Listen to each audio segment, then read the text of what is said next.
The cruel whispers followed Martha wherever she went in Copper Creek Settlement. Plain-faced, awkward, and unwanted, even by her own family. When drought threatened their survival, her father made a desperate bargain with the neighboring Apache tribe. They needed water rights, and the price was steep. Martha herself offered to their imposing war chief, standing bare. Her family smirked as they sent her away, certain the warrior would reject such an undesirable bride. But in the firelight of his camp, Standing Bear's dark eyes saw what no one else had, a gentle spirit with unbreakable courage. Could a woman deemed worthless by her own people become the treasured heart of a powerful Apache warrior? Before we jump back in, tell us where you're tuning in from, and if the story touches you, make sure you're subscribed because tomorrow I've saved something extra special for you. Martha Kane woke before dawn, as she did every day. The small room she shared with her 2 younger sisters was still dark, their breathing steady with sleep. She slipped from beneath the thin blanket, careful not to disturb them. They'd only complain to father if she woke them early. Her fingers found the small prayer book beneath her pillow. Her mother's final gift before consumption took her 5 years past. Martha pressed it to her chest for a moment, drawing strength from the worn leather cover, before tucking it into her apron pocket. The floor was cold beneath her bare feet as she moved through the modest cabin. In the main room, she stirred the embers in the hearth and added kindling, blowing gently until flames caught. The routine was as familiar as breathing. "Girl, where's my coffee?" Her father's voice boomed from his bedroom. "Coming, father," Martha called softly, hurrying to the kitchen area. The Copper Creek settlement map was tacked to the wall beside the kitchen table, a constant reminder of their precarious position. The settlement, marked with a crude X, sat between the expanding railroad to the east and Apache territory to the west. The vital creek that gave the settlement its name flowed from Apache lands, a blue line drawn with careful precision. As the coffee boiled, Martha studied the map. The drought had shrunk the creek to a trickle, and tension in the settlement grew with each rainless day. "Martha, are you deaf as well as dumb?" Her father appeared in the doorway, unshaven and sour-faced. "No, father." She poured his coffee with steady hands. He took the cup without thanks and settled at the table. "Your sisters need their breakfast before school. And don't burn the cornbread again." Martha nodded, turning to her tasks. At 22, she was long past schooling age, having left formal education at 12 when mother died. Someone had to keep house, and as the plainest daughter, the duty fell to her naturally. "Morning, Daddy."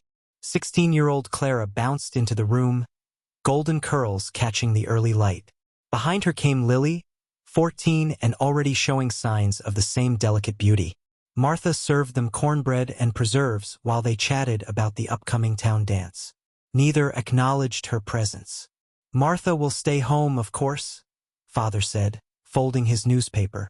"Mrs. Holloway is feeling poorly, and I offered Martha's help with her washing." "As if anyone would dance with her anyway," Clara whispered to Lily, loud enough for Martha to hear. Martha kept her eyes on her work. The comments were nothing new. Plain Martha, homely Martha, poor Martha with the horse face and awkward ways. The names had followed her since childhood. As her sisters left for school, Martha cleared the breakfast dishes. Father put on his hat, preparing to head to the general store he managed. "Council meeting tonight," he said at the door. "Don't wait up." Alone in the cabin, Martha allowed herself a moment of rest. She pulled out her mother's prayer book, fingers tracing the faded inscription. "To my dearest Elizabeth, may these words comfort you always."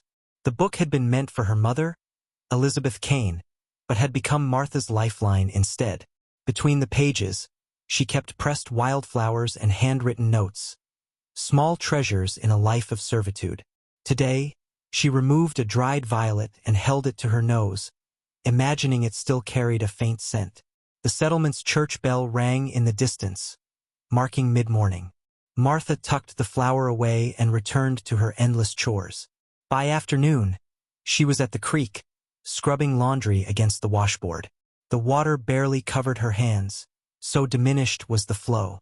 "It's getting worse," said a voice behind her. Martha turned to see Mrs. Bennett, her mother's old friend and the only person in Copper Creek who showed her kindness. "Father says it hasn't been this bad in 20 years, Martha replied. Mrs. Bennet lowered her voice. "The council's desperate. Some are talking about negotiating with the Apache again." Martha wrung out a shirt. "Will they agree to terms?" "They control the water source up in the hills," Mrs. Bennet said, glancing toward the distant mountains. "And their chief, Standing Bear, is no fool. He'll want something valuable in exchange." "We have little of value to offer," Martha murmured. Mrs. Bennet touched her shoulder gently. "Don't stay out too late, dear. There's talk of renegade braves spotted near the settlement borders." As the older woman left, Martha stared at the mountains where the Apache made their home. A bird of prey circled overhead, free and wild against the vast blue sky. For a fleeting moment, Martha envied its freedom before returning to her endless work. Freedom was a luxury plane unwanted daughters could ill afford. The town hall was filled with angry voices when Martha brought coffee for the council meeting. She moved quietly among the men, filling cups and remaining invisible as she had learned to do. Her father sat at the main table with Mayor Holloway and the other council members, their faces grim in the lamplight. "We've got maybe 2 weeks of water left if we ration," said Tom Jenkins, the settlement's best well digger. "The wells are nearly dry, and the creek's down to nothing but mud in spots." "What about digging deeper?" someone shouted. Jenkins shook his head. "We've tried. Hit bedrock everywhere." Mayor Holloway stood, raising his hands for silence. "We've sent 3 delegations to the Apache. They control the headwaters and could release more downstream if they chose." "And?" prompted Martha's father. "Chief Standing Bear refused each time. Says the water belongs to his people first." The mayor wiped sweat from his brow. "Last delegation nearly didn't make it back. Those savages aren't interested in our money or trade goods." Martha's father cleared his throat. "What if we offered something different?" The room quieted as he pulled a crumpled ledger from his coat. Martha recognized it as his personal debt book. Her stomach tightened. "Standing Bear has no wife, correct?" her father asked. The mayor nodded slowly. "Lost his wife to fever 2 winters ago. What are you suggesting, Kane?" "A bride. For the water rights." Murmurs rippled through the room. Martha's hands trembled as she stood in the shadows. "You mean a white woman?" Jenkins looked horrified. "My eldest daughter," her father said flatly. "Martha." The silence that followed was broken by a low whistle. "Your plain one?" someone asked. Martha's father nodded. "She's of age, healthy, can work. More useful to them than to me, truth be told." Martha nearly dropped the coffee pot. He was offering her like a piece of livestock. She pressed herself against the wall as the men debated her fate. "It's not Christian," protested Reverend Smith weakly. "Neither is watching our children die of thirst," snapped her father. Mayor Holloway stroked his beard thoughtfully. "The Apache might consider it. Their bloodlines could use freshening." Several men chuckled. "We'll send word tomorrow," the mayor decided. "Offer a 3-year water rights agreement in exchange for the girl." Later that night, Martha stood frozen as her father delivered the news. "You'll leave in 3 days," he said, not meeting her eyes. "Pack only what you can carry." Clara and Lily watched wide-eyed from the doorway. "You're giving me to the Apache?" Martha's voice was barely a whisper. "Don't act surprised. You know your prospects here. No man in Copper Creek would have you." Her father flipped open his ledger, where Martha saw with horror that he'd entered 1 daughter as payment in his accounts. "The settlement needs water. Your sisters need a future. You'll do your duty. What if the chief doesn't want me?" Martha managed to ask. Her father shrugged. "Then you'll find your own way back. Or don't." He walked away, ending the conversation. Clara giggled nervously. "An Apache husband. Can you imagine? They'll probably use her for target practice instead," Lily whispered, but loud enough for Martha to hear. That night, Martha knelt by her bed, prayer book clutched to her chest as silent tears tracked down her cheeks. How easily they discarded her. How little she meant to them. At dawn, she visited her mother's grave behind the small church. "What would you tell me to do, Mother?" she whispered, touching the simple wooden cross. The morning wind carried no answer. Mrs. Bennet found her there an hour later. "I heard," the older woman said, sitting beside Martha on the grass. "Your father had no right." Martha wiped her eyes. "It doesn't matter. No one will miss me here." "I will," Mrs. Bennet said firmly, pressing something into Martha's hand. "Your mother would want you to have this." Martha opened her palm to find a small silver hairpin with a pearl end. "It's beautiful," she breathed. "Like your spirit," Mrs. Bennet said. "These Apache aren't the monsters people claim. They have honor. This standing bear, I've heard he's educated, spent time with missionaries. Perhaps he'll reject me like everyone else," Martha finished. Mrs. Bennet squeezed her hand. "Or perhaps he'll see what everyone here has been blind to." As Martha walked back to pack her meager belongings, the settlement buzzed with news of Cain's sacrifice. She held her head high, her mother's hairpin tucked safely in her pocket alongside the worn prayer book. If this was to be her fate, she would face it with dignity, even if dignity was all she had left. Dawn broke cold and clear on the day of Martha's departure. She stood at the edge of the settlement, a small bundle of belongings clutched to her chest. Her father had already turned away, heading back to the store without a proper goodbye. Clara and Lily hadn't even bothered to wake up. Only Mrs. Bennet stood nearby, eyes glistening with unshed tears. "Remember who you are," the older woman whispered, embracing Martha briefly. "Your mother's daughter, stronger than they know." Martha nodded, unable to speak past the lump in her throat. She touched the silver hairpin hidden in her dress pocket for courage. Mayor Holloway approached with 2 armed men, Tom Jenkins and young Billy Thompson, both looking uncomfortable with their assignment. "The Apache guide is waiting at the creek bend," Holloway said, not quite meeting Martha's eyes. "These men will escort you to him." "Is there a written agreement?" Martha asked quietly.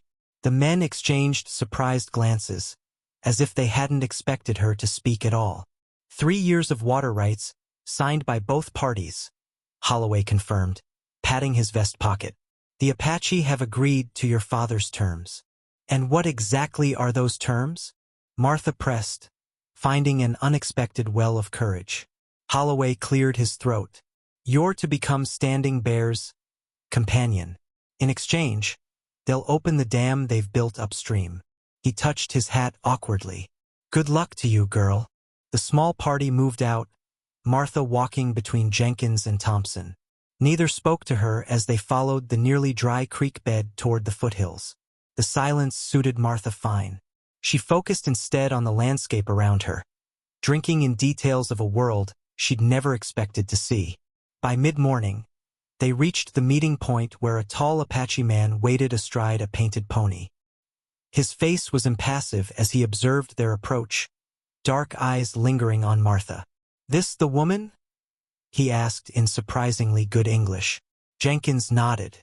"Martha Cain, for Standing Bear." The guide studied Martha with open curiosity but no hostility. "I am Swift Fox. I will take you now." Martha stepped forward, surprising herself with her steadiness. She turned to the settlement men. "Thank you for the escort." Both looked uncomfortable, shifting on their feet. Finally, Jenkins muttered, "God be with you, Miss Cain," and they turned to leave. Swift Fox helped Martha onto a second horse, smaller than his own but still intimidating to someone who'd never ridden. "Hold mane," he instructed, showing her how to grip the horse's flowing mane. They rode in silence for nearly an hour, climbing steadily into rougher terrain.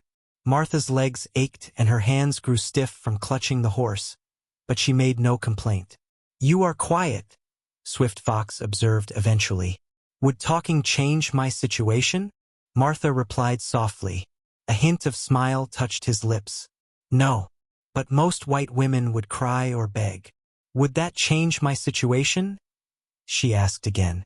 This time Swift Fox laughed outright. "You have courage, Martha Cain. Good quality for chief's woman." The land grew wilder and more beautiful as they traveled.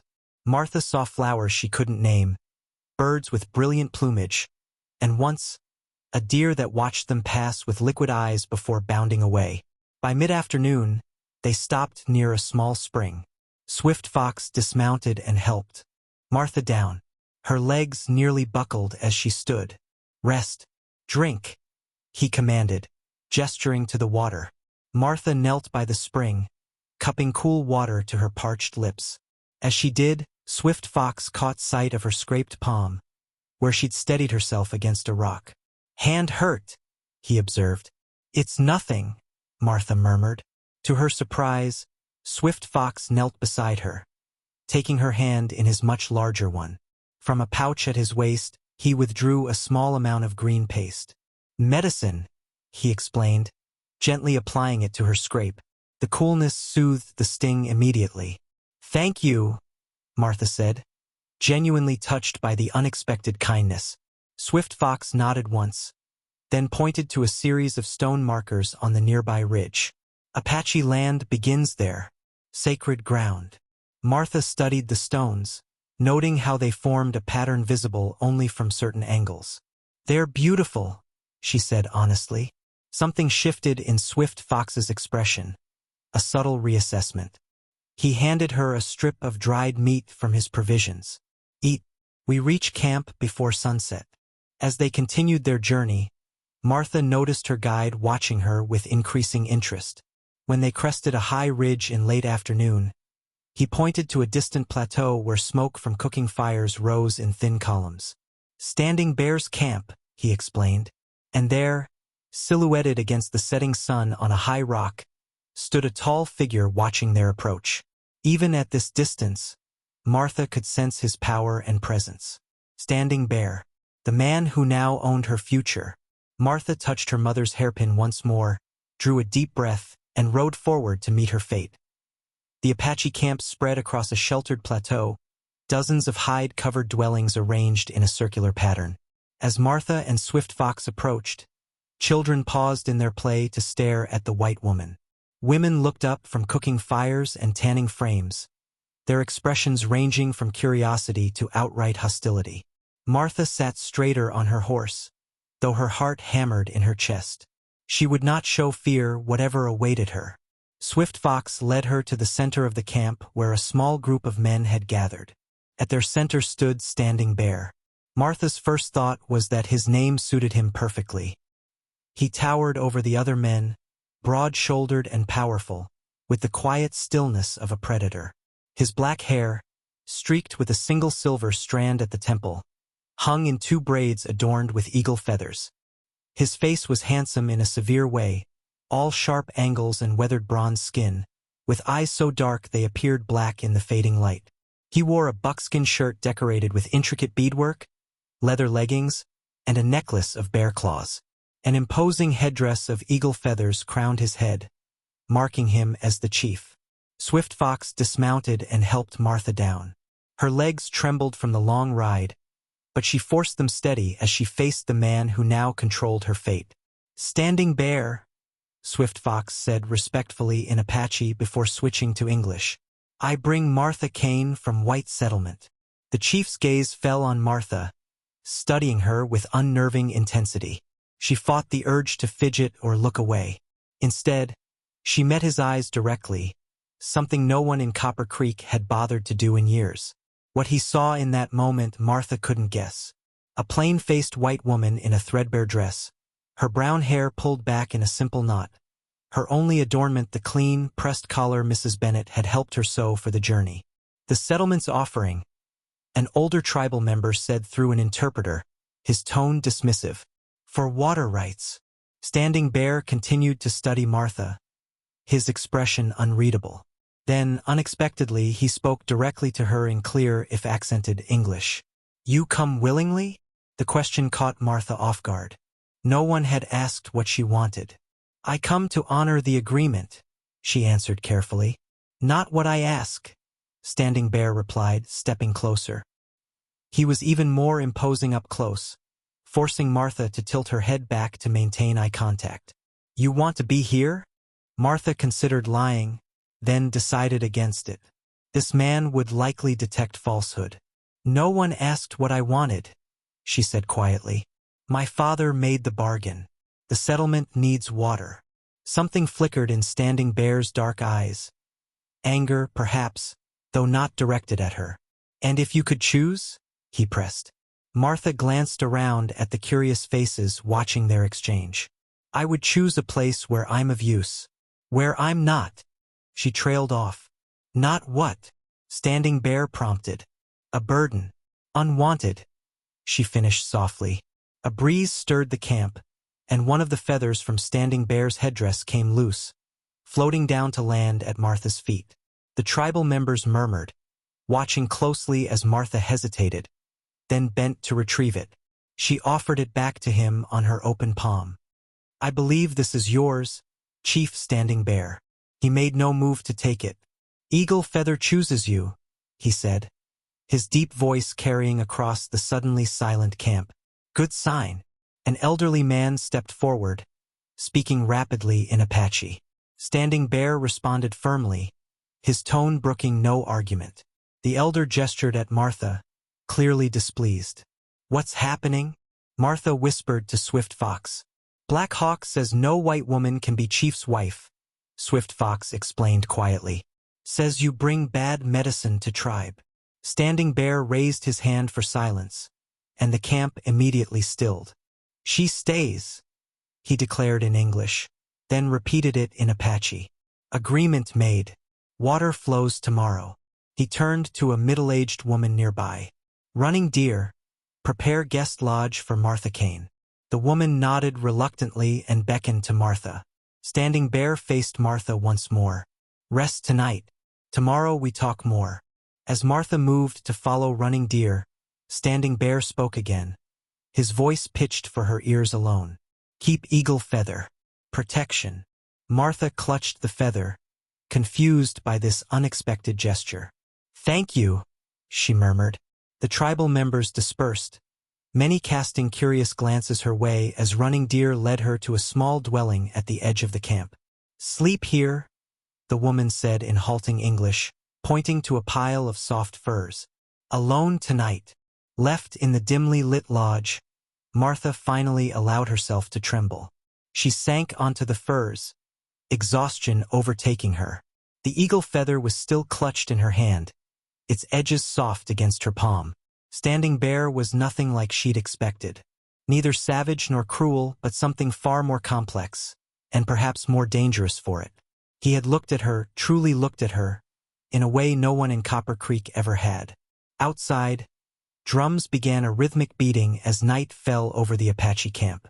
Martha tucked the eagle feather carefully beside her mother's hairpin and prayer book, her small collection of treasures growing in the strange new world. Martha woke to the sensation of being watched. Sunlight filtered through the lodge covering, illuminating several pairs of eyes peering at her from the entrance. Women and children, she realized, studying her with undisguised curiosity. She sat up slowly, smoothing her rumpled dress and touching her hair to ensure it was still neatly pinned. The watchers whispered among themselves in Apache. One older woman entered the lodge, gesturing for Martha to follow. Outside, the camp was already bustling with morning activities. Children played, men prepared for hunting, and women worked at various tasks.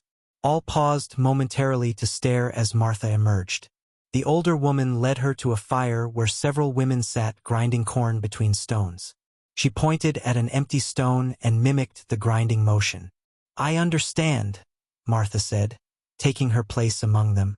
The corn was harder than expected, the stone heavier. Martha's first attempts were clumsy, earning snickers from the younger women. But she persisted, studying their technique and adjusting her own until she produced a course meal, though not nearly as fine as theirs. Next came fetching water.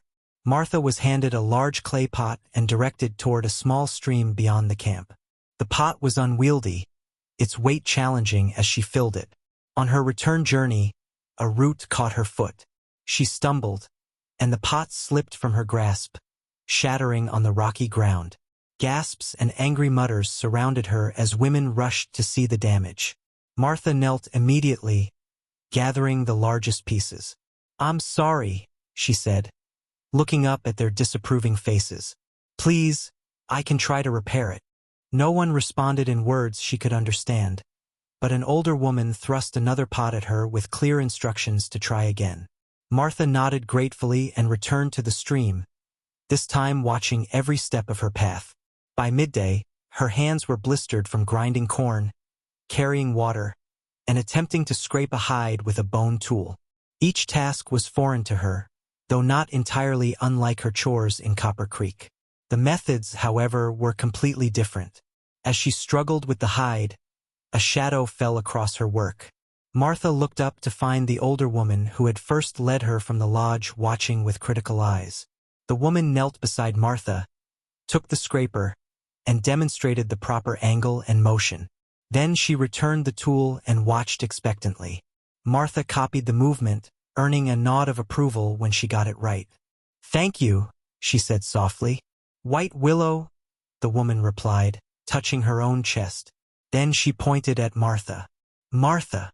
"Yes, white willow," Martha repeated, smiling for the first time since her arrival. Throughout the afternoon, Martha moved from task to task under White Willow's watchful eye. Some women continued to regard her with suspicion, while others seemed to warm slightly as they saw her willingness to work. As the sun began its descent, Martha was given a basket of dried roots and shown how to begin weaving. Her fingers were stiff and sore, making the intricate work nearly impossible. Frustration built as she repeatedly failed to create even the simplest pattern. From across the camp, Martha felt eyes upon her. Standing Bear stood watching, his expression inscrutable. He had been absent all day, and his sudden appearance made her fumble the basket work even more. White Willow noticed her distraction and followed her gaze. The older woman said something that made the others laugh, though not unkindly. Standing Bear approached slowly, stopping before Martha's struggling form. She expected criticism, but instead, he knelt and examined her blistered hands. Without a word, he took the half-finished basket and roots from her. "Others watch to see if you cry," he said quietly. "Why don't you?" The question surprised her. "Would crying help?" she asked. "No." "Then what would be the point?" Standing Bear's eyes held hers for a long moment. "You have endured worse than blisters." It wasn't a question, but Martha nodded slightly. He returned the basket to her hands. "Rest tonight. Tomorrow, Running Deer will teach you our words." "Your sister," Martha guessed, remembering Swift Fox's comments. A flicker of surprise crossed Standing Bear's face. "Yes, she speaks some English." As he turned to leave, Martha gathered her courage. "Chief Standing Bear," she called softly. "The water for the settlement?" He paused. "It flows. I keep my word." "Thank you," she said simply. That evening, White Willow brought Martha a salve for her blistered hands and a portion of the evening meal. A stew of rabbit and wild roots that tasted better than anything she'd eaten in months. The older woman watched as Martha ate, nodding approval at her clean bowl. Later, alone in her lodge, Martha examined the broken pieces of the clay pot she'd gathered. By the light of a small fire, she began fitting them together like a puzzle. Using pine resin she'd noticed women collecting to bind the fragments. The mended pot wouldn't hold water, but perhaps it could serve another purpose. Martha worked late into the night, determined to show that she could learn, could contribute. Even if she was still an outsider, she would not be useless here. The Apache children found Martha fascinating. They circled her as she worked, pointing and giggling when she looked their way. On her third morning in the camp, as she struggled to start a cooking fire, a small boy of perhaps 5 summers approached her boldly. He pointed to the kindling, "Tu," then to the larger sticks, "Chaish," finally to the flames that caught, "Ka." Martha repeated the words carefully. "Tu, Chaish, Ka." The boy grinned, revealing a missing front tooth. More children gathered, each eager to teach the strange white woman their words. By midday, Martha had learned the Apache terms for fire, water, sky, horse, and various foods. She tore a strip from her petticoat and, using a charred stick, wrote each word alongside its English equivalent. Running Deer found her surrounded by children, all chattering excitedly as Martha repeated their lessons. "My brother sends me to teach," Running Deer said stiffly in accented English. "Not children's job." The children scattered at her tone, leaving Martha alone with Standing Bear's sister. Unlike her brother, Running Deer made no attempt to hide her distrust. "I'm grateful for any teaching," Martha said, standing to face the woman. "Your language is beautiful." Running Deer's eyes fell to Martha's crude word list. She took it, examining the careful notations. "You write our words?" There was surprise in her voice, perhaps a touch of concern. "To help me remember," Martha explained. "I've always been quick with letters. And numbers." Running Deer studied her for a long moment. "You read books?" Martha nodded. "My mother taught me, before she died." Something shifted in Running Deer's expression. Not warmth, exactly, but a slight softening. "Standing Bear reads books too. White missionary taught him." This unexpected connection hung between them, a fragile bridge. "I can teach you English words if you'd like," Martha offered, "while you teach me Apache." Running Deer considered this. "Fair trade," she agreed finally. "Come. We start now." For the next several days, Martha spent hours with Running Deer, exchanging words and phrases. The Apache woman was a demanding teacher but fair, correcting Martha's pronunciation patiently until she got it right. In return, Martha helped Running Deer refine her English, which was already surprisingly good. "Your brother learned from missionaries," Martha said one afternoon as they worked. "But you speak English well too." Running Deer's hands stilled on the basket she was weaving. "Standing Bear taught me when he returned from mission school. Said knowing white man's tongue would protect our people someday." "Is that why he agreed to the water rights exchange?" Martha asked carefully. "To protect your people?" Running Deer gave her a sharp look. "Drought affects all. Apaches suffer too."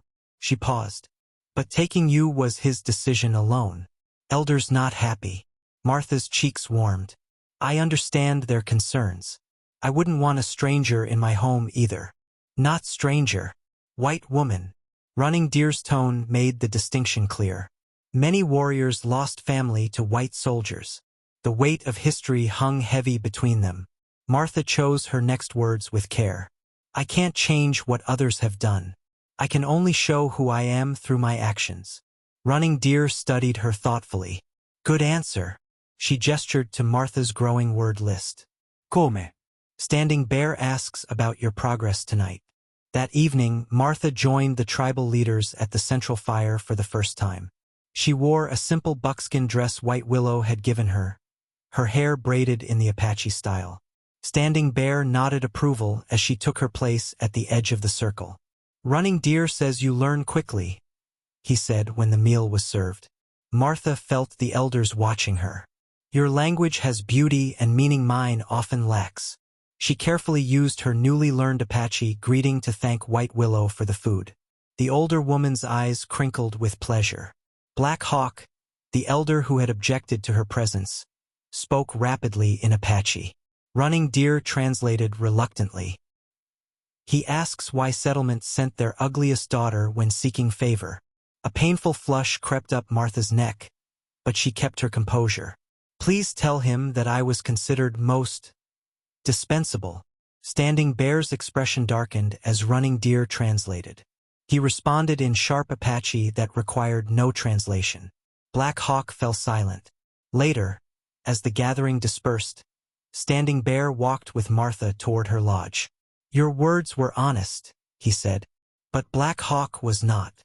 "About what?" Martha asked. Standing Bear stopped, studying her face in the moonlight. "Apache judge beauty differently than white men. Strong spirit makes strong beauty." He reached into a pouch at his waist and withdrew a small wooden carving of a wolf. "For protection," he said, placing it in her palm. "Like eagle feather." The carving was polished smooth, fitting perfectly in her hand. "Did you make this?" Standing Bear nodded once. "Wolf sees truth others miss." His dark eyes held hers. "Like you, Martha Kane." Before she could respond, he turned and walked away, leaving Martha clutching the wooden wolf and wondering what truths he thought she saw, and what truths about her he might be seeing that everyone else had missed. Martha's wooden wolf carving sat beside her bed each night, its smooth form the last thing she touched before sleep. She'd come to think of it as a guardian, though she still puzzled over Standing Bear's words about seeing truth. Her days fell into a rhythm as spring deepened in the mountains. Mornings with White Willow learning domestic skills, afternoons with Running Deer practicing language, evenings by the communal fire where she listened more than spoke. Some tribal women had begun to nod greeting when she passed. The children sought her out for games and stories. Not everyone welcomed her growing presence. Yellow Bird, a striking young woman with sharp features and elaborate beadwork on her clothing, watched Martha with undisguised contempt. Yellow Bird was swift, graceful, and clearly ambitious. The way she looked at Standing Bear left little doubt about her intentions.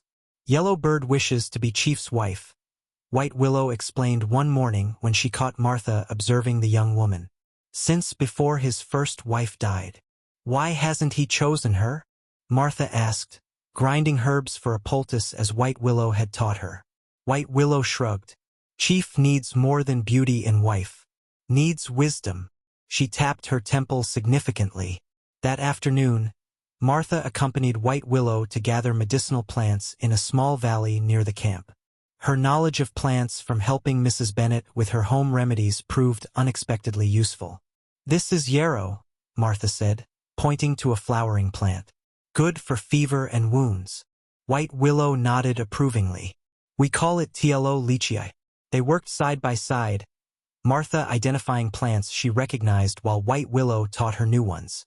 When their baskets were full, they headed back toward camp. As they crested a hill, Martha spotted Standing Bear with several warriors riding out. Where are they going? She asked. Hunt, White Willow replied. Gone 3 days maybe. Martha felt an unexpected pang of disappointment. Though their interactions were brief, Standing Bear's presence had become a stabilizing force in her new life. Later that day, Martha was summoned to the healer's lodge. A young boy lay feverish on a pallet, his mother anxiously stroking his forehead. White Willow gestured for Martha to approach. You know fever plants, she said. Help. Martha recognized the symptoms immediately, the same summer fever that had swept through Copper Creek annually. She knelt beside the boy, noting his flushed skin and rapid breathing. Willow bark tea for the fever, she suggested. And a poultice of these. She pointed to the yarrow they'd collected. The tribal healer, an elderly man named Quiet Fox, watched skeptically as Martha helped prepare the remedies. By evening, the boy's fever had broken. His grateful mother clasped Martha's hands, speaking rapidly in Apache. She thanks you for saving her son. Running Deer translated, appearing at Martha's side. Says your medicine is strong. It wasn't just my knowledge, Martha said. White Willow and Quiet Fox did most of the work. Running Deer studied her curiously. Most white women would take all credit. I'm not most white women, Martha replied simply. A faint smile touched Running Deer's lips. No, you are not. As they walked back through camp, they passed Yellow Bird, who spat on the ground near Martha's feet. Ignore her, Running Deer advised. She spreads talk that you use bad medicine, try to poison our people. But I just helped heal. Yellow Bird wants Standing Bear. Sees you as threat. Martha nearly laughed aloud. Me? I'm no threat. I'm not even. She trailed off, unsure how to explain. Running Deer's expression turned serious. Listen carefully, Martha Kane. You are not here by accident. What do you mean? My brother could have rejected Settlement's offer. Taken water another way. Running Deer glanced around to ensure they weren't overheard. He chose to accept you. Before Martha could ask more, shouts came from the camp's edge. Riders approached, not Standing Bear's hunting party, but cavalry scouts. Martha recognized the blue uniforms immediately. What are they doing here? She whispered. Running Deer's face hardened. Coming where not welcome. She gripped Martha's arm. Stay out of sight. If they see white woman here. Martha understood. Her presence could be misinterpreted, with dangerous consequences.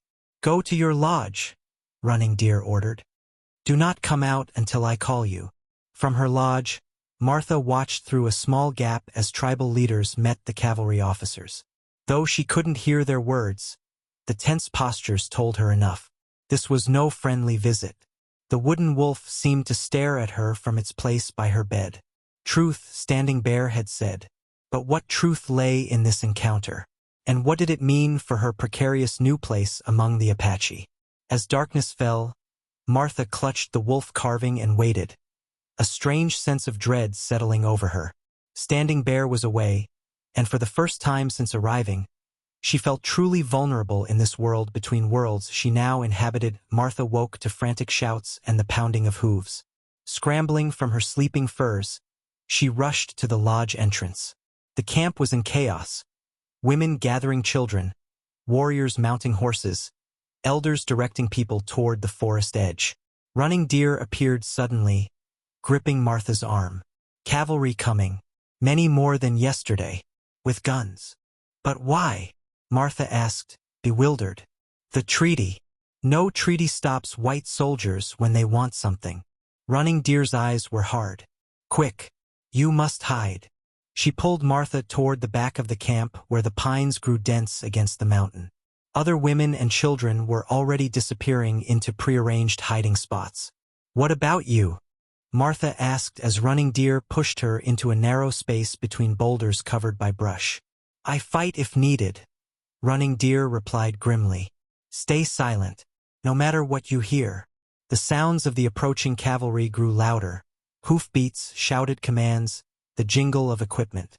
Martha pressed herself deeper into her hiding place, heart pounding. Through gaps in the brush, she could see portions of the camp. Most of the Apache had either hidden or taken defensive positions. Only a few elders remained in plain sight, including Black Hawk and White Willow. The cavalry unit entered the camp at a trot, perhaps 20 soldiers led by a lieutenant Martha recognized with a shock. Edward Collins from Copper Creek, the mayor's nephew. He'd always been quick to anger, with particular contempt for the Apache. "Where is the woman?"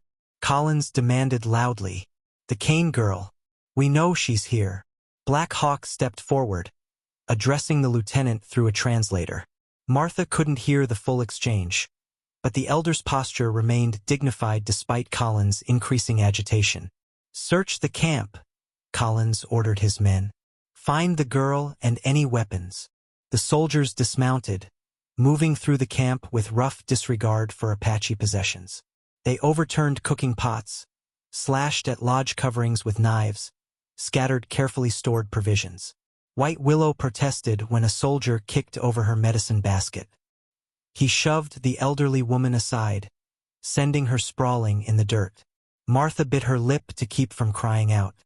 From her hiding place, Martha spotted Yellow Bird watching from the trees. To Martha's surprise, the young woman slipped closer to where several cavalrymen were searching, intentionally drawing their attention away from a spot where children were hidden. The lieutenant stalked through the camp, frustration evident in every movement. When he reached Martha's lodge, he tore it apart, finding her mother's prayer book and the silver hairpin. "She's been here," he announced, holding up the items. "Where are you hiding her, old man?" he demanded of Black Hawk. The elder remained silent, earning him a backhanded blow across the face. Several Apache warriors tensed, reaching for weapons concealed beneath blankets and clothing. Martha knew she should stay hidden, but she couldn't bear watching the destruction and violence her presence had caused. She shifted, preparing to reveal herself, when a hand clamped over her mouth. Swift Fox had silently appeared beside her. "No," he whispered. "More blood if they take you." Martha subsided, trembling. Swift Fox was right. Revealing herself now might trigger an all-out battle. The lieutenant continued his interrogation of Black Hawk, growing increasingly violent. Just when it seemed blood would be shed, a commotion at the camp's edge drew everyone's attention. A cavalry private had discovered a small bundle fallen from a warrior's saddlebag, army rations not available to civilians. Collins seized on this as evidence of theft. "Stolen from Fort Bennington," he declared. That's all the cause we need. He ordered several warriors bound despite their protests that the food had been traded fairly with friendly scouts. As tensions escalated, a single gunshot rang out. Whether accidental or intentional, Martha couldn't tell. Chaos erupted. Warriors emerged from hiding places, women grabbed children and ran for deeper cover, soldiers drew weapons. For several terrifying minutes, it seemed a massacre was imminent. Then a sharp whistle cut through the chaos. On the ridge above the camp stood Swift Fox's brother, eyes like hawk, the tribe's best scout. "Riders coming," he called in English. "Many horses." Collins hesitated, then barked orders to his men. "Fall back. Mount up." The cavalry retreated hastily, taking their bound prisoners with them. Martha watched in horror as 3 Apache warriors were dragged away, including one elderly man who could barely walk. When the soldiers were gone, Martha emerged from hiding, rushing to help White Willow to her feet. "I'm so sorry," she whispered, tears streaming down her face. "This is because of me." White Willow gripped her hands firmly. "No, because of hate. Old hate." As the camp regrouped, Martha noticed a small brass object gleaming in the dirt. A cavalry button, torn from a uniform in the scuffle. She picked it up, a tangible reminder of the violence her worlds carried within them. Running Deer approached, her arm bleeding from a shallow cut. Standing Bear must know what happened. "Will he pursue the soldiers?" Martha asked, fear gripping her heart at the thought of more violence. "He will do what protects our people," Running Deer answered. "Always this comes first." Martha clutched the button, understanding with painful clarity that her presence had brought danger to those who had begun to accept her. The question was no longer whether she belonged here, but whether her staying would bring more harm than good. Standing Bear returned at dawn with his hunting party, their success forgotten at the sight of the damaged camp. Martha watched from a distance as Running Deer explained what had happened. The chief's face remained impassive, but his body tensed with each word. His eyes found Martha across the camp. She expected anger but saw only a deep weariness. He spoke briefly to his warriors, who dispersed to various tasks, then walked directly to her. "You are unharmed?" he asked. Martha nodded. "But 3 of your men were taken." "I know. Scouts already follow." Standing Bear's voice was controlled, but Martha sensed the fury beneath. "Lieutenant wants trade. You for my warriors." "Then I should go," Martha said immediately. "This is my fault." "No." His response was swift and final. "They broke peace first. Used you as excuse." He studied her face. "You would return to people who gave you away?" Martha had no answer. The thought of returning to Copper Creek filled her with dread. Yet staying meant possible danger for the tribe. Before she could respond, a call came from the lookout. A lone rider approached, not a soldier, but a trader named Johnson who regularly traveled between settlements and tribal lands. The camp gathered as the trader dismounted. He greeted Standing Bear with respect, then his eyes widened at the sight of Martha. "Miss Kane, they said you were here, but I hardly believed it." Johnson tipped his hat awkwardly. "Mr. Johnson," Martha acknowledged, "what brings you to the Apache?" "Trade goods, mostly." He gestured to his laden pack mule. "But I also carry letters when asked." He reached into his saddlebag and withdrew a folded paper. "This came for you from Copper Creek." Martha accepted the letter with trembling hands. The rough paper was addressed simply, "Martha Kane, Apache Territory." Standing Bear watched as she broke the crude seal. "News from settlement?" Martha nodded, scanning the brief message. "It's from my youngest sister, Lily." Her voice betrayed her surprise. "She says the water agreement has helped the settlement greatly. The crops are growing, and new families have arrived." She paused. "She asks if I am well." It was the first show of concern any family member had expressed for her welfare. Standing Bear observed her reaction closely. "You miss them?" "I miss who I hoped they might be," Martha answered honestly. "Not who they were to me." The trader cleared his throat. "If I might have a word, Chief, there's news you should know." Standing Bear nodded, stepping aside with Johnson. Martha watched their conversation, noting the chief's deepening frown. That evening, after the trader had set up his goods for bartering, Standing Bear invited Martha to walk with him along the stream that bordered the camp. The setting sun cast long shadows across the water. "Johnson brings troubling news," he said finally. "Cavalry builds new fort near Copper Creek. More soldiers coming." Martha's heart sank. "Because of the water rights?" "Partly. Also silver found in mountains." Standing Bear gestured to the peaks rising to the west. "White man's hunger for metal never ends." They walked in silence for a moment. Martha gathered her courage to ask the question that had burned since her conversation with Running Deer. "Why did you accept me? As the water agreement price? You could have demanded something else." Standing Bear stopped, turning to face her fully. The fading light softened his severe features. "I saw your father at council meeting last year," he revealed. "How he spoke of eldest daughter, like horse too old for work, made me angry." His dark eyes held hers. "When offer came, I remembered. You accepted me out of pity?" Martha's voice wavered. "No." Standing Bear's answer was firm. "Out of respect.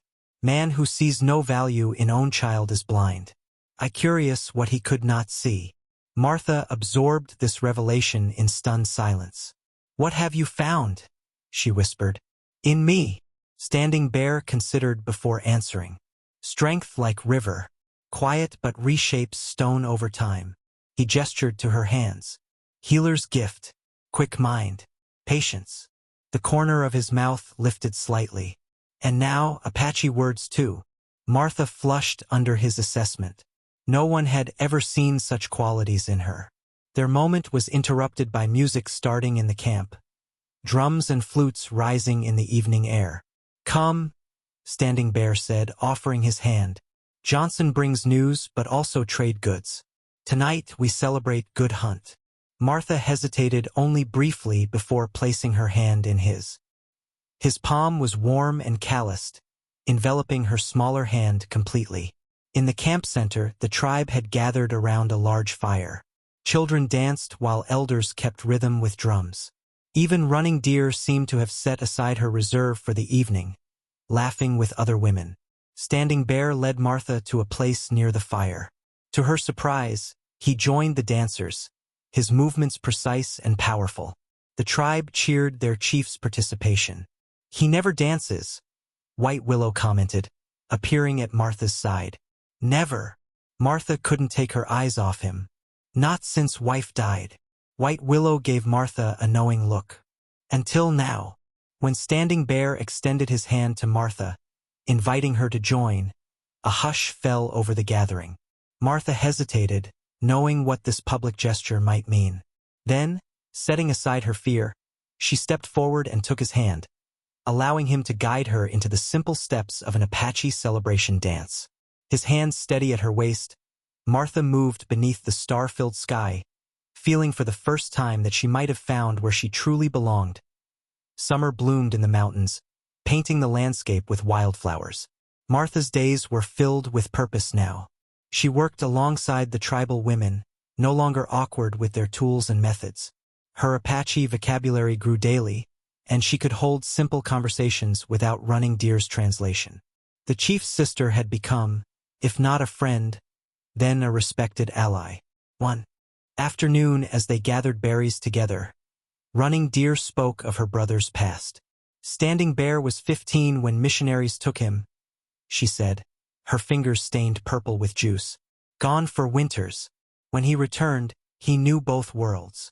"Was it difficult for him to come back?" Martha asked. Running Deer nodded. "Some called him white man's dog, but he showed them, Apache heart still strong." She glanced at Martha. "Like you show us, different outside, same heart." The unexpected comparison warmed Martha. "I'm honored you think so. Not just me." Running Deer smiled slightly. "Even Black Hawk says your medicine helped his grandson." That evening, Martha received an unexpected gift.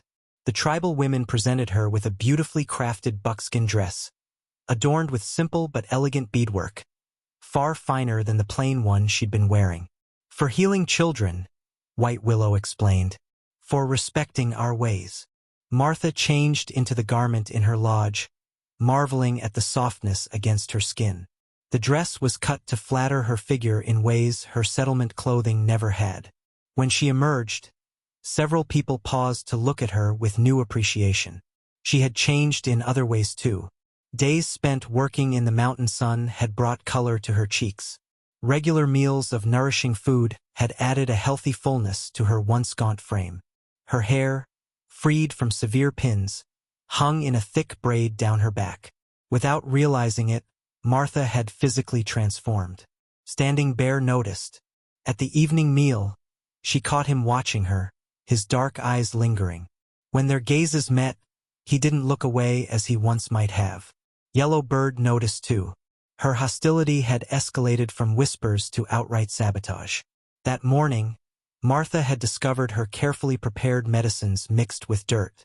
Now, Yellow Bird made a show of sitting close to Standing Bear, speaking to him intimately in rapid Apache that Martha couldn't follow. "Ignore her," Running Deer advised, sitting beside Martha. "Brother sees through pretty shell to empty heart." Martha was spared, responding by a commotion at the stream. A child's scream pierced the evening calm. People rushed toward the water, Martha among them. A small boy struggled in a deep pool, swept there by an unexpected current. His mother wailed on the bank, held back by others from jumping in. Without hesitation, Martha plunged into the water. The current was stronger than it appeared, threatening to pull her under as she reached the panicking child. She gripped the boy firmly, turning to fight her way back to shore. The weight of her waterlogged dress dragged at her, but Martha pressed on, keeping the child's head above water. Just as her strength began to fail, strong hands gripped her shoulders, pulling both her and the boy to safety. Standing Bear lifted the coughing child, checking him quickly before returning him to his mother's arms. Then he turned to Martha, who stood dripping and breathless on the bank. "You risked yourself," he said, his voice carrying to the gathered crowd. "For Apache child." Martha pushed wet hair from her face. "For any child." That night, Standing Bear called the tribe to council. Martha was given a place of honor near the fire, still wrapped in blankets against the evening chill. "Today, Martha Kane showed courage of Apache warrior," Standing Bear announced. "She is no longer guest among us, but one who belongs." The tribe responded with approval, many calling out her name in respect. Even Black Hawk nodded acknowledgement. Only Yellow Bird remained apart, her beautiful face twisted with resentment. As the celebration continued, Martha saw her speaking intensely with two young warriors known for their hot-headed natures. Running Deer followed her gaze. "Be careful," she warned quietly. "Yellow Bird's jealousy grows dangerous." "Jealousy?" Martha shook her head. "There's nothing to be jealous of." Running Deer raised an eyebrow. "You truly do not see?" "See what?" "How my brother looks at you. How tribe respects you now." Running Deer touched Martha's new dress. "You arrive ugly duckling, become swan." Martha flushed. "I'm still the same plain Martha." "No." Standing Bear's deep voice startled them both. He had approached silently, now standing before Martha with unusual intensity in his gaze. "Not same. Never plain." Running Deer slipped away, leaving them alone at the edge of the gathering. In the firelight, Standing Bear's severe features softened. "Tribal elders speak of you," he said. "Ask if Martha Kane will become true wife to chief, not just settlement bargain." Martha's heart stuttered. "What did you tell them?" "That decision not mine alone." His hand reached out, hesitating before gently touching the end of her braid. "What would you tell them, Martha Kane?" Before she could answer, a scout's call interrupted the celebration. Martha turned to see several tribal members pointing to movement on the distant trail. Riders were approaching in the gathering dusk, and the lead horse carried a rider she recognized even at this distance. Her father had come to the Apache camp. Martha watched with growing dread as her father approached the camp, accompanied by two men from the town council. Standing Bear's warriors formed a protective line, allowing the visitors to advance only after disarming them. Her father's eyes widened when he spotted Martha. She was acutely aware of how different she must appear, dressed in Apache clothing, her hair in a tribal braid, standing confidently among people he considered savages. Martha! He squinted as if he couldn't quite believe what he saw. Father! She kept her voice steady. Why have you come? Standing Bear stepped forward before her father could answer. You enter Apache land uninvited, he said coldly. Why? One of the councilmen, Mr. Peterson, cleared his throat nervously. We've come about the water agreement.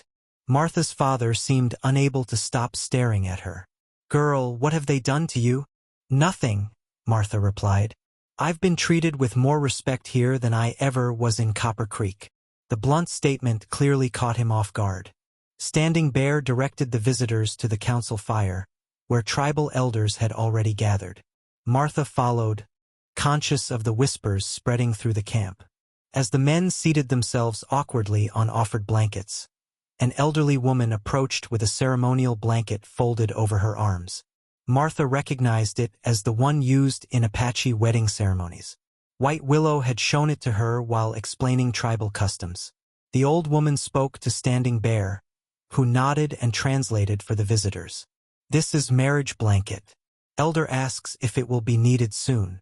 Martha's father lurched to his feet. Marriage? What's this talk of marriage? Standing Bear regarded him coldly. Sit. We discuss water rights first. Your purpose. Here. Peterson nodded hurriedly. Yes, the agreement. There's been some confusion about the terms. No confusion, Standing Bear replied. 3 years water rights for Martha Kane. Water flows. Agreement stands.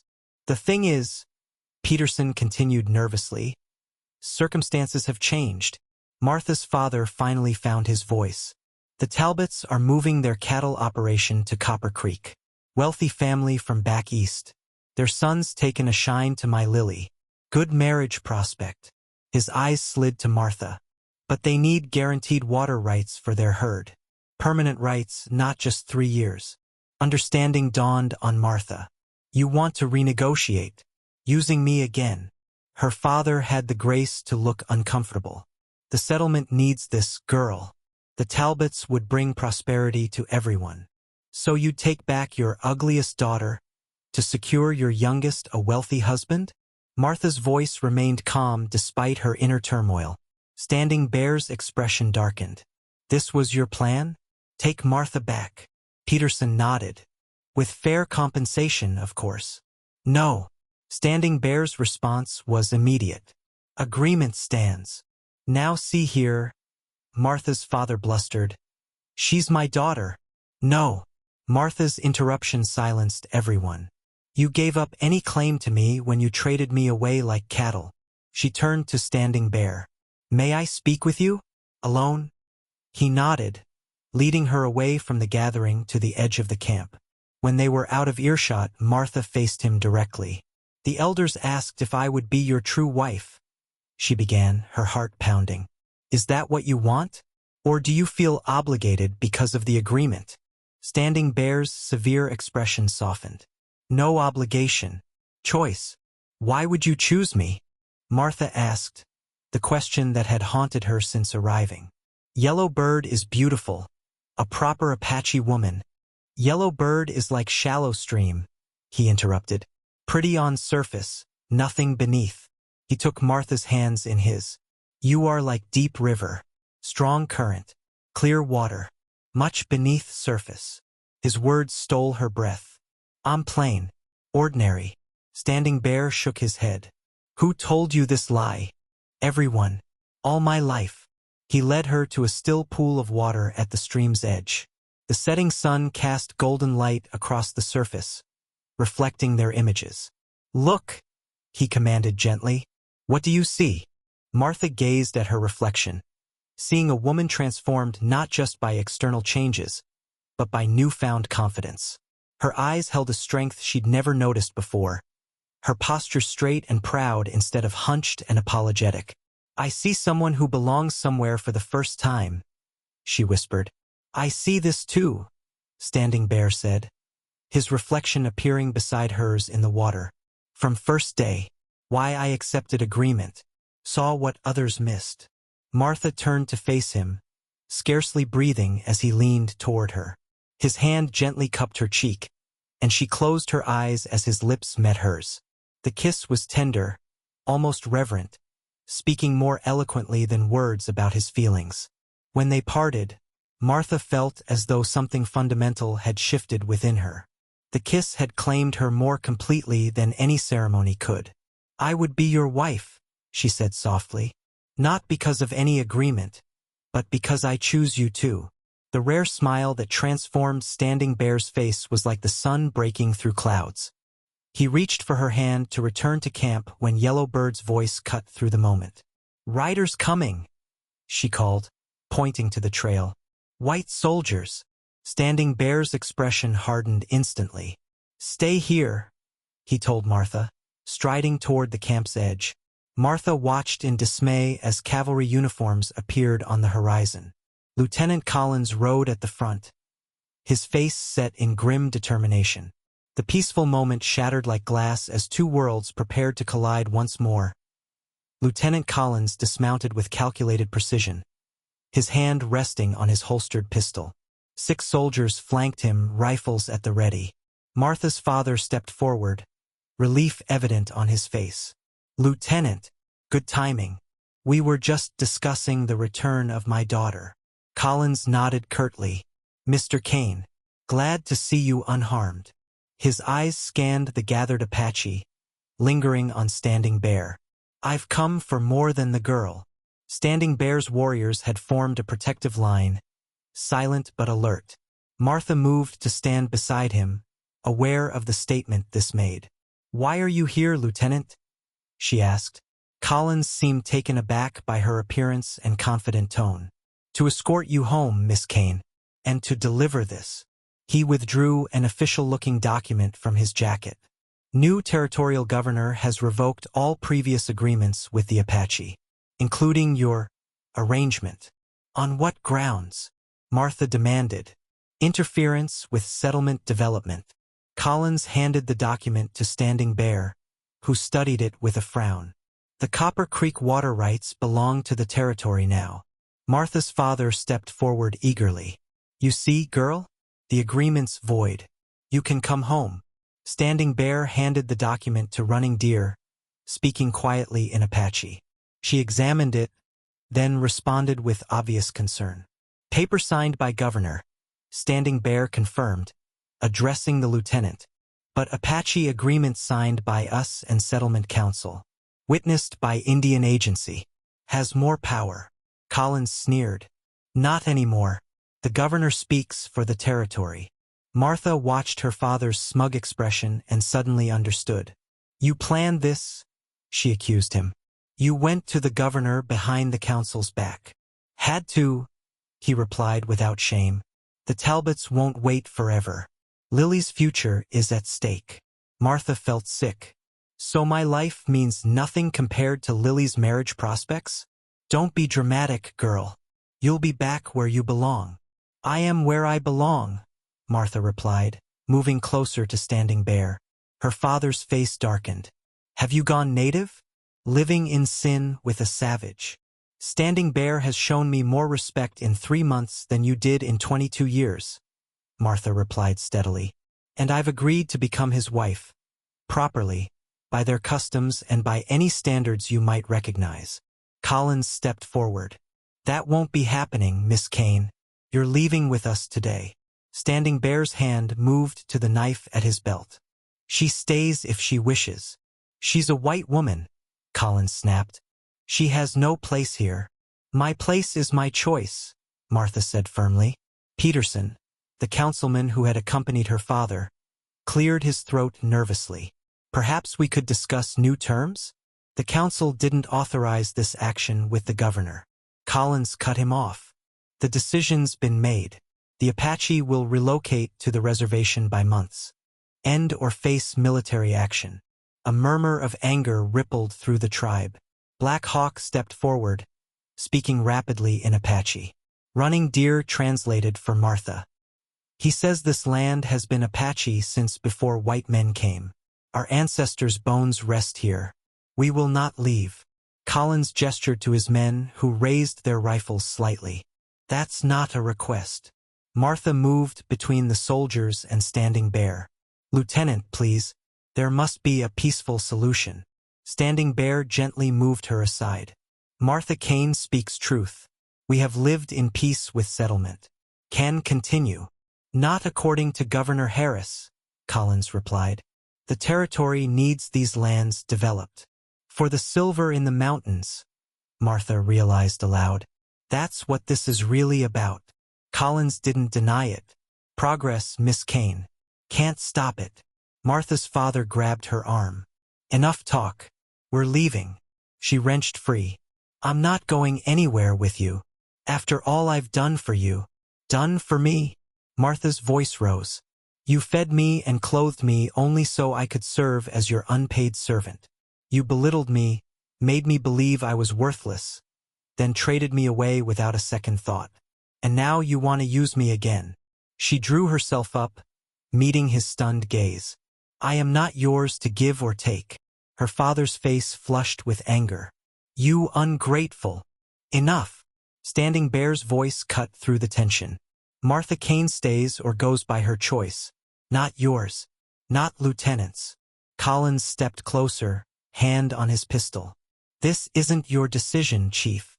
Nor yours. Standing Bear replied evenly. The standoff stretched taut as a bowstring. Martha saw her father exchange a meaningful glance with Collins. Whatever was happening, they were working together. If blood spills today, Standing Bear said quietly, it will not stop. Think carefully, Lieutenant.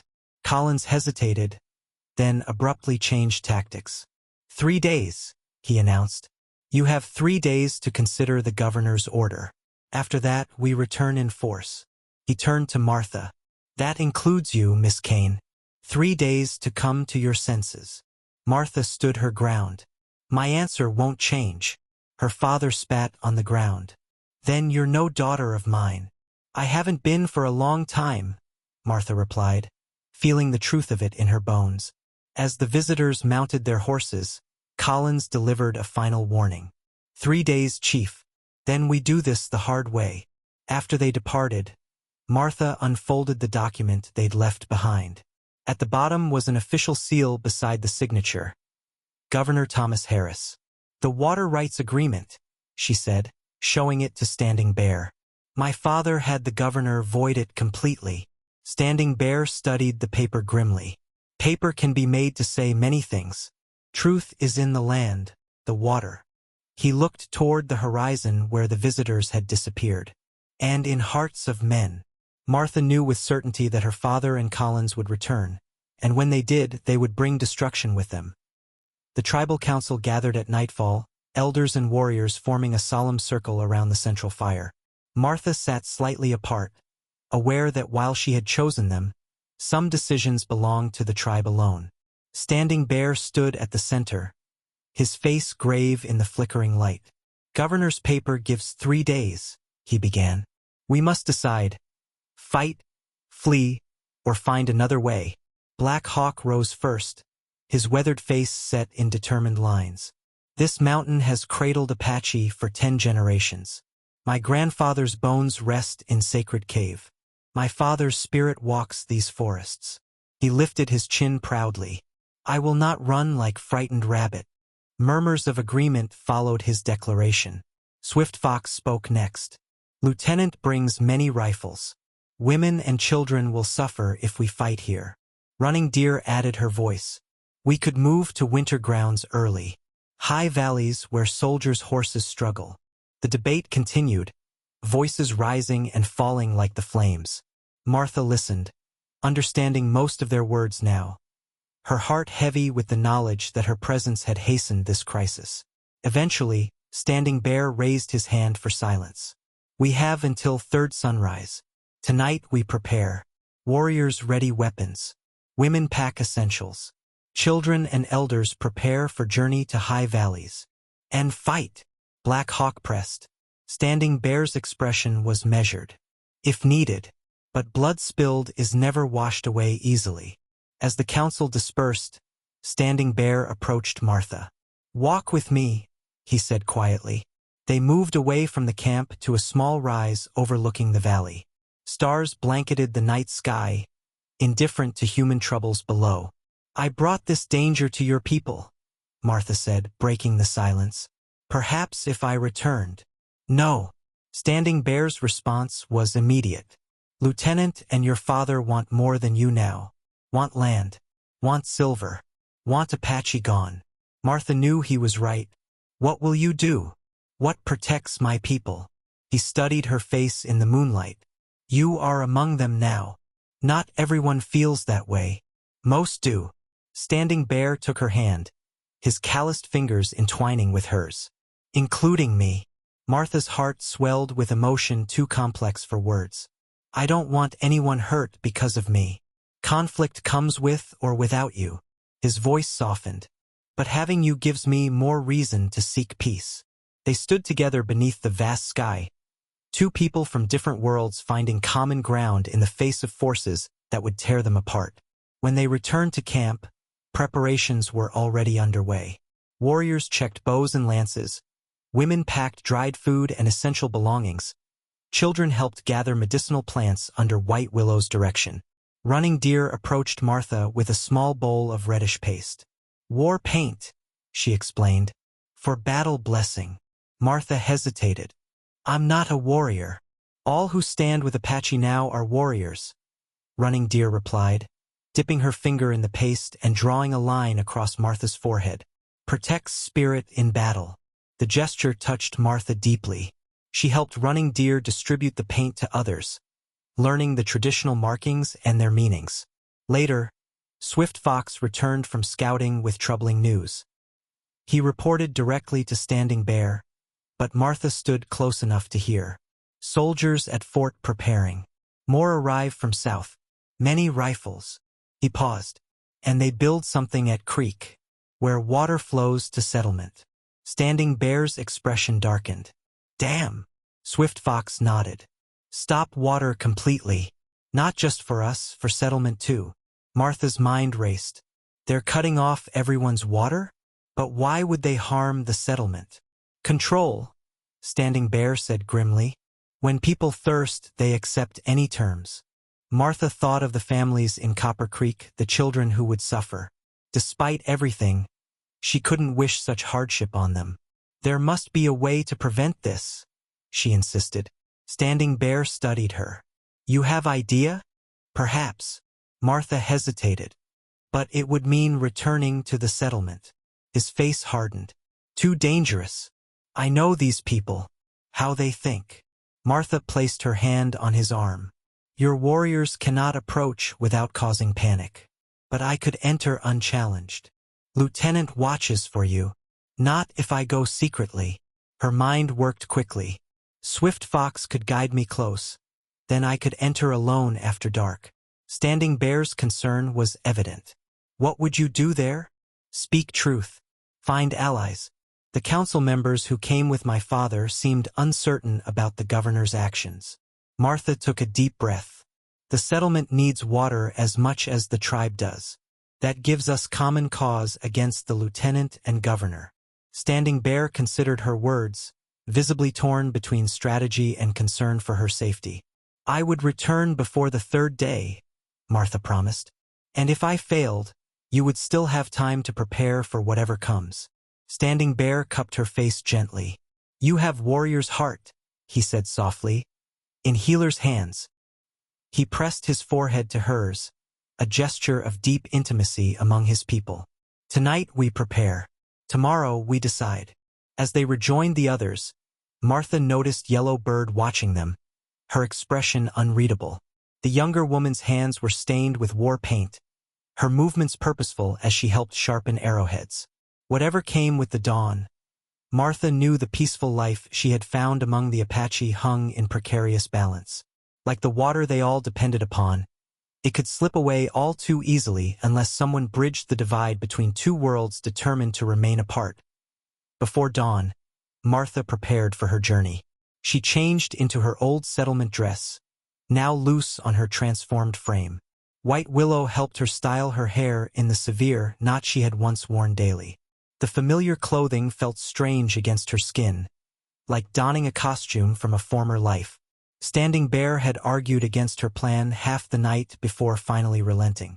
Now he watched her preparations with evident concern. Swift Fox takes you to ridge above settlement, he instructed, not for the first time. Wait for darkness before entering. If danger comes, return immediately. Martha nodded, tucking her mother's prayer book into her pocket. I'll be careful. He pressed something into her palm, a small leather pouch on a cord. Medicine bundle. For protection. Martha slipped it around her neck, tucking it beneath her dress. I'll return by tomorrow night. Standing Bear touched her cheek briefly. You carry my heart with you, he said softly. The ride to the ridge overlooking Copper Creek took most of the day. Swift Fox moved silently through forest paths invisible to untrained eyes.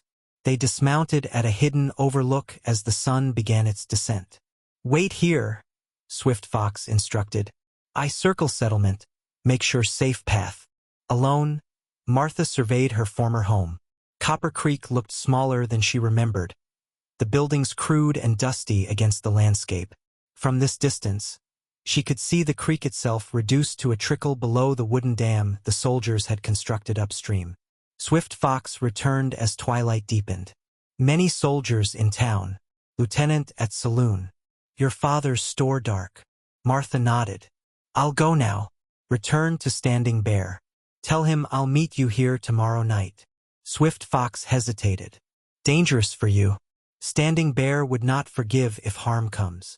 Nor would I forgive myself if I didn't try, Martha replied. She waited until full darkness before making her way down to the settlement. The familiar streets felt foreign now as she slipped between buildings, avoiding the main road where soldiers might see her. Her first destination was Mrs. Bennett's small house at the edge of town. She tapped softly at the back door, praying her old friend was home. The door cracked open, and Mrs. Bennett's startled face appeared. Martha? Good heavens! She pulled Martha inside quickly. Everyone's saying you've gone native with those Apache. There's some truth to that, Martha admitted. But I need your help. Over tea, Martha explained the situation, the voided agreement, the lieutenant's ultimatum, and the dam threatening both the Apache and the settlement's water supply. Thomas Harris has always been in the pocket of mining interests, Mrs. Bennett confirmed. But damming the creek hurts everyone. The council needs to know what's happening, Martha insisted. Can you help me speak with them? Mrs. Bennett considered. Peterson's been uneasy since returning from the Apache camp. He might listen. And Reverend Smith has been speaking against the lieutenant's heavy-handed tactics.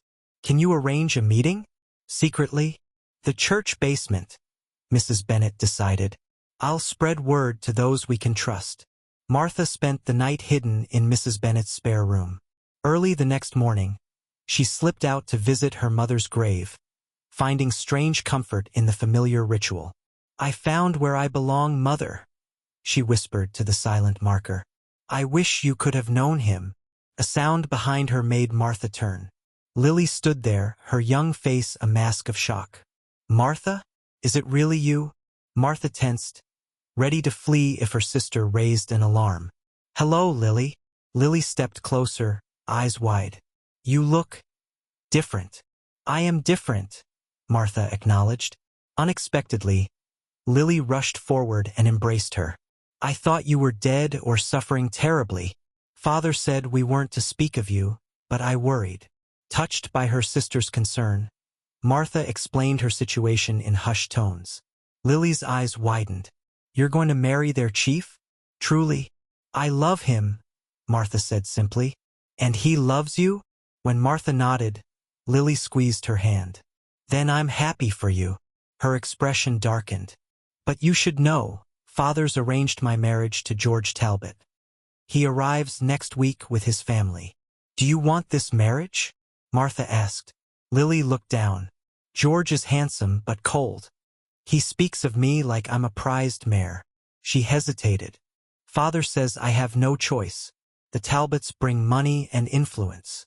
Martha recognized her sister's predicament all too clearly. There are always choices, Lily. I've learned that much. Later that evening, 12 trusted townspeople gathered in the church basement. Martha stood before them, steady and articulate as she explained the true situation. The lieutenant isn't protecting Copper Creek, she concluded. He's securing the mountain for silver mining. Once the Apache are gone, do you think the governor will give water rights back to simple farmers and shopkeepers? Peterson nodded grimly. She's right. Harris has mining investors from back east lined up. But what can we do? Someone asked. They're soldiers with guns. We need a solution that serves everyone's interests, Martha replied. The Apache have lived peacefully alongside Copper Creek for years. They're willing to share the water, as they always have. It's the governor and lieutenant pushing for conflict. Reverend Smith spoke up. The good book teaches us to seek peace. Perhaps if we drafted a new agreement, something binding for all parties. As the discussion continued, Martha felt hope rising. These people weren't her father or Lieutenant Collins. They were families who needed water and peace to survive. Near midnight, Martha prepared to leave with a copy of their proposed agreement. The church bell rope, frayed but strong, served as an improvised climbing aid as she scaled the back wall of the settlement to avoid the soldiers patrolling the main streets. As she slipped away, Martha knew she carried not just a document, but the fragile possibility of a future where her two worlds might coexist in peace. Swift Fox waited at the ridge as promised, relief evident in his face when Martha appeared. Standing Bear worried, he said simply. Sent scouts looking for you. I have news, Martha replied, clutching the settlement proposal as they rode swiftly through the darkness. They reached the Apache camp near dawn. Martha's heart lifted at the sight of the familiar lodges, somehow more home to her now than Copper Creek had ever been. Standing Bear emerged from his dwelling at their approach, his stoic expression softening when he saw her. You returned, he said, helping her dismount. I said I would. Martha handed him the document. And I bring hope. While Standing Bear called the council together, Martha quickly washed away the dust of travel and changed into her Apache dress. White Willow brought her a warm drink and quiet approval. Settlement dress not suit you anymore, the older woman observed. Apache spirit lives in you now. The council listened intently as Martha explained the proposal drafted in the church basement. A new water-sharing agreement that would benefit both the settlement and the tribe, with formal recognition of Apache territorial rights. Governor may reject, Black Hawk cautioned. But with settlement and Apache united, Martha countered. He faces opposition from his own people. Lieutenant Collins can't fight everyone. Standing Bear studied the document. This could work, he acknowledged, if settlement leaders stand with us. Peterson has already left for the territorial capital to speak with other settlements, Martha explained, and Reverend Smith is gathering signatures. For the first time in days, hope lightened the atmosphere in camp. Standing Bear announced a special ceremony to seek the blessing of the ancestors for this new path. Tonight, he declared, we prepare for peace ceremony. Tomorrow, we meet settlement leaders at neutral ground. As the council dispersed, Standing Bear drew Martha aside. You did dangerous thing, he said, his voice low, but brave thing too. I couldn't let conflict destroy what we've built, Martha replied. His hand found hers. What have we built, Martha Kane? A bridge between two worlds, she answered, and a home I never thought I'd find. Standing Bear's dark eyes held hers. When peace comes, will you join with me under marriage blanket? Martha's heart swelled. Yes, she whispered, in Apache way and white man's way both. The camp bustled with preparations for both the peace ceremony and the wedding that would follow. Women prepared special foods, children gathered flowers, and elders brought out ceremonial items long hidden away. Yellow Bird alone remained apart, her beautiful face twisted with barely concealed rage. Martha had noticed her speaking intently with two young warriors earlier, their expressions troubling. Running Deer approached Martha with a water skin. Drink, she advised. You look tired from journey. Martha accepted gratefully, taking a long swallow before wincing at the strange taste. "This water, from special spring," Running Deer explained. Yellow Bird prepared for ceremony. Martha nodded, but an uneasy feeling crept over her. She set the water skin aside, watching Yellow Bird from the corner of her eye. The young woman was watching her with unusual intensity. As twilight approached, Martha felt increasingly unwell, dizzy and nauseated. She steadied herself against a lodge pole, trying to focus as Standing Bear approached with tribal elders. "Martha," his voice seemed to come from far away. "You are pale. I don't feel—" She couldn't finish as her knees buckled beneath her. Standing Bear caught her before she hit the ground. Through blurring vision, Martha saw Running Deer snatch up the water skin, sniffing it with sudden suspicion. "Poison!" Running Deer exclaimed. "Who gave you this?"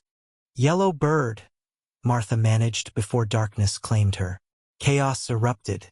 Through waves of pain, Martha was vaguely aware of being carried to the healer's lodge, of Running Deer and White Willow working frantically over her, of Standing Bear's face contorted with fear and rage. Fragments of shouting reached her. Yellow Bird's defiant voice, Standing Bear's commanding tone, a commotion at the camp's edge. "Cavalry coming," someone shouted. "Many rifles." Martha fought to stay conscious. "Yellow Bird," she gasped to Running Deer. "She led them here." Running Deer's face hardened. "Yes, she betrayed us for Lieutenant's promise of Standing Bear for herself." Outside, warriors scrambled to defensive positions. Standing Bear appeared in the lodge entrance, torn between the coming battle and Martha's condition. "Go," Martha whispered. "The people need you." He knelt swiftly beside her. "Fight poison," he commanded, gripping her hand. "I need you." As he left, White Willow worked tirelessly, forcing bitter herbs between Martha's lips. "Yellow Bird not know all poisons," she muttered. "This one's slow. We have time." Martha drifted in and out of consciousness. She heard gunfire, shouts, the sounds of battle surrounding the lodge. Through it all, White Willow remained, bathing Martha's fevered brow and administering medicines. At some point, Running Deer burst into the lodge, blood streaming from a cut on her arm. "Yellow Bird," she gasped. She warned Lieutenant about peace plan, but now she sees truth. They want all Apache dead, even her. "Where is she?" White Willow asked, trying to help, warning our warriors where soldiers hide. Running Deer's voice cracked. "My brother is wounded, fighting still." Martha struggled to rise. "Help me up," she pleaded. "I need to see." Supported between the two women, Martha stumbled to the lodge entrance. The scene outside was chaotic, warriors engaged. With cavalry, smoke rising from a burning lodge, children and elders huddled in protected spaces. Standing Bear fought at the front, blood staining his shoulder but his movements still powerful. As Martha watched in horror, Lieutenant Collins took aim at the chief's back from behind a boulder. "Standing Bear!" Martha tried to shout, but her weakened voice couldn't carry over the battle. Suddenly Yellow Bird appeared, throwing herself into Collins' line of fire. The lieutenant's shot caught her square in the chest. As she fell, her warning cry finally alerted Standing Bear to the danger. He whirled, engaging Collins directly as Yellow Bird lay dying in the dust. Dawn broke over a battlefield gone quiet. Martha, still weak from the poison but recovering, sat beside Standing Bear as White Willow tended his shoulder wound. The cavalry had retreated after Lieutenant Collins fell, wounded but alive, carried away by his men. The Apache had suffered losses, 3 warriors dead, many more injured, several lodges destroyed.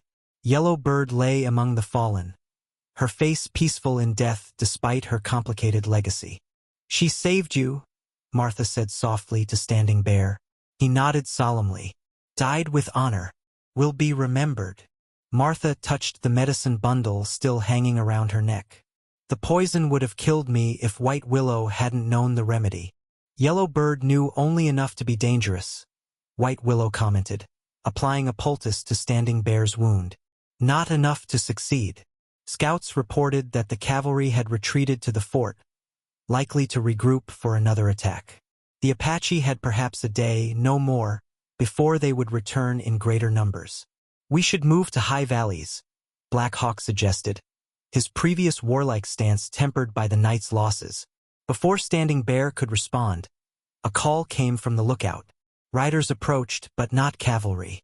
Martha recognized Peterson from the town council, accompanied by Reverend Smith and several other settlement leaders, including Mrs. Bennett. The Apache warriors tensed, but Standing Bear raised his hand. "Let them come." Peterson dismounted, shock evident on his face as he surveyed the battle damage. "What happened here?" "We came for the peace meeting. Lieutenant Collins attacked first," Standing Bear explained. "Tried to kill all Apache. And nearly succeeded," Martha added, stepping forward despite her weakness. Mrs. Bennett rushed to embrace her. "Martha, they're saying in town that you were taken hostage again, that the Apache broke the water agreement." "All lies," Martha replied. "Collins and my father conspired to void the agreement. They want the Apache gone to access silver in the mountains." Reverend Smith looked troubled. "We suspected as much. That's why we've been gathering support for the new agreement." He produced a document bearing many signatures. "Even the Indian agent has signed. The governor can't ignore this." A new voice joined the conversation. "He won't have to." Everyone turned to see a man in an official uniform riding slowly into the camp, flanked by two assistants. The territorial Indian agent, Howard Mills, surveyed the scene with evident concern. "I received your message, Peterson," Mills said, dismounting. "And I've been investigating the claims about Lieutenant Collins and Governor Harris." He turned to Standing Bear. "I'm sorry I didn't come sooner." Standing Bear regarded him warily. "Words easy. Actions matter." "Indeed." Mills withdrew a document from his saddlebag. "Which is why I've brought this. Official recognition of Apache territorial rights to these lands and shared water access with Copper Creek Settlement." Martha stepped closer. "The governor agreed to this?" "The governor has been recalled to Washington to explain his connections to certain mining interests," Mills replied with satisfaction. "His replacement has more respect for existing agreements." A ripple of hope spread through the gathered people, Apache and settlers alike. "And Lieutenant Collins?" Martha asked. "Relieved of command, pending investigation." Mills looked grim. "There will be a reckoning for last night's unauthorized attack."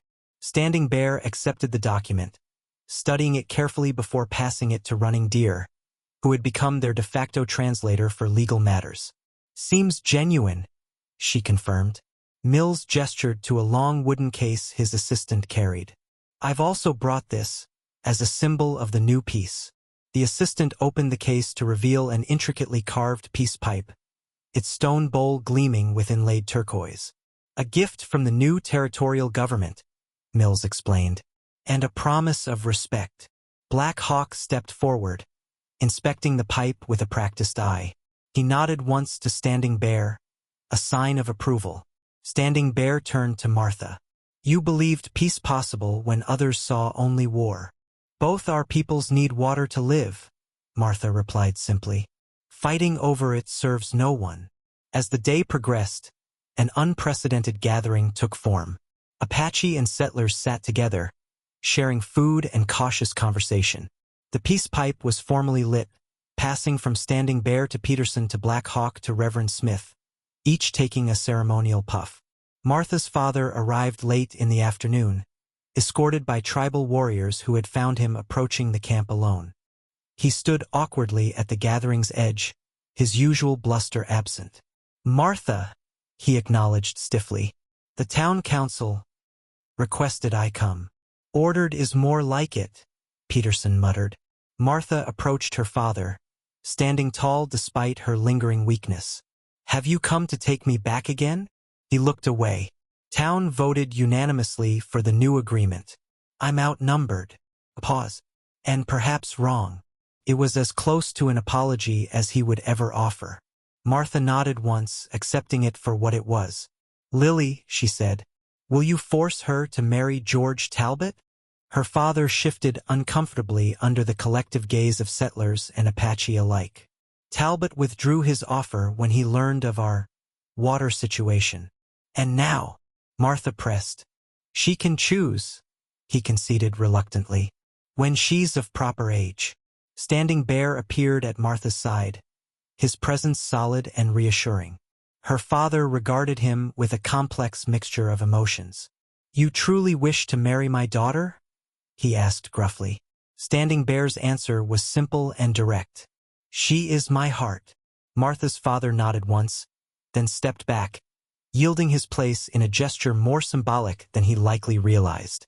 As sunset painted the sky in brilliant hues, Martha stood between worlds that were cautiously reaching toward each other across ancient divides. The peace pipe rested on a ceremonial blanket, smoke still rising from its bowl. A tangible symbol of the bridge they had begun to build. A week passed before the Apache deemed it appropriate to hold the wedding ceremony. Time was needed to honor the dead, heal the wounded, and rebuild damaged lodges. Martha used the days to fully recover her strength, the last traces of poison finally leaving her system. The morning of the ceremony dawned clear and bright. Women from the tribe came to help Martha prepare, bringing with them a special gift that brought tears to her eyes. A wedding blanket unlike any she had seen before. The traditional Apache geometric patterns were there, but woven alongside them were designs from a quilt Martha had once described to White Willow, her mother's wedding gift that had been sold to pay her father's debts. We remember what matters to you, White Willow explained, helping Martha dress in a ceremonial buckskin gown adorned with intricate beadwork. Both worlds live in this blanket, as they live in you. Running Deer arranged Martha's hair, now grown past her shoulders, in a style that combined Apache braids with a crown of small white flowers. My brother waits like impatient boy, she teased. Never seen him so nervous. Martha smiled, touching the mixed heritage blanket with reverence. I never thought I would find this. Belonging, acceptance, love. Found you, White Willow corrected gently. When you ready to see. From the settlement, several guests had arrived. Mrs. Bennett, Reverend Smith, and even Lily, who had begged permission to attend. Martha's father had declined, but sent a small wooden box containing her mother's few remaining possessions, a peace offering of sorts. The ceremony would take place at dawn's first light on a plateau overlooking both the Apache lands and, in the far distance, Copper Creek. As Martha walked to the ceremonial ground, she saw Standing Bear waiting, resplendent in full chief's regalia. Buckskins adorned with beadwork and quillwork, eagle feathers in his hair, the bear claw necklace gleaming against his chest. His eyes never left her as she approached, their depths holding an emotion she had never seen in anyone's gaze when looking at her before. Pure, undisguised love. Black Hawk, as eldest tribal elder, conducted the ceremony in Apache, with Running Deer translating for the settlement guests. The old man's voice carried across the plateau as he spoke of two rivers joining to form one stronger current, of different paths converging into a single journey. Martha and Standing Bear stood facing each other as Black Hawk wrapped the mixed heritage blanket around their shoulders, binding them together. The elder spoke the ancient words of the Apache marriage ritual, asking the ancestors to bless the union. Then, in a break with tradition that caused murmurs of surprise, Standing Bear raised his hand for silence. I speak now in English, he announced, so all present understand what is in my heart. He looked directly into Martha's eyes. When settlement offered Martha cane as price for water, many thought I accepted out of need or duty. His deep voice carried clearly in the morning air. Truth was different. At council meeting, I saw how her father spoke of her, with contempt for what he could not value. It made me curious about what such a blind man could not see. Standing Bear took Martha's hands in his. From first night in Firelight, I saw strength where others saw weakness, beauty where others saw plainness, wisdom where others saw only silence. His voice softened. I saw the light in Martha Kane when all others saw only shadow. Tears filled Martha's eyes as he continued. Apache believe Great Spirit places in each person a light. Some hide it, some let others darken it. Some let it shine for all to see. Standing Bear touched her cheek gently. Your light shines bright, Martha Kane. It guided me through darkness of conflict to peace for our peoples. Now it lights path for our future together. Martha found her voice, speaking clearly so all could hear. I came to you as an unwanted offering, certain I would find only more rejection. Instead, I found the first person who truly saw me. She squeezed his hands. You didn't just claim me, Standing Bear. You showed me how to claim myself. Black Hawk completed the ceremony, pronouncing them joined as one. Standing Bear kissed her then, a gentle claiming that sent whispers through the Apache observers and brought smiles to the settlement guests. Afterward, two celebrations merged into one. Apache drums and flutes played alongside a fiddle brought by a settlement musician. Children from both groups played together while adults shared food and cautious friendship. Martha stood with Standing Bear at the edge of the plateau, looking out over the lands that had shaped them both. What do you see? He asked, his arm warm around her waist. Martha leaned against him, feeling the solid strength that had become her home. Two worlds finding a way to exist together. She looked up at him, at the face she had come to love beyond measure. And our place between them. Not between, Standing Bear corrected gently. Joining them, making something new. As the sun rose higher, Martha thought of the journey that had brought her here. From unwanted daughter to treasured wife, from servant to bridge builder, from invisibility to being truly seen. Standing Bear had recognized what no one else could, the value and strength within her that had always existed, waiting to be acknowledged.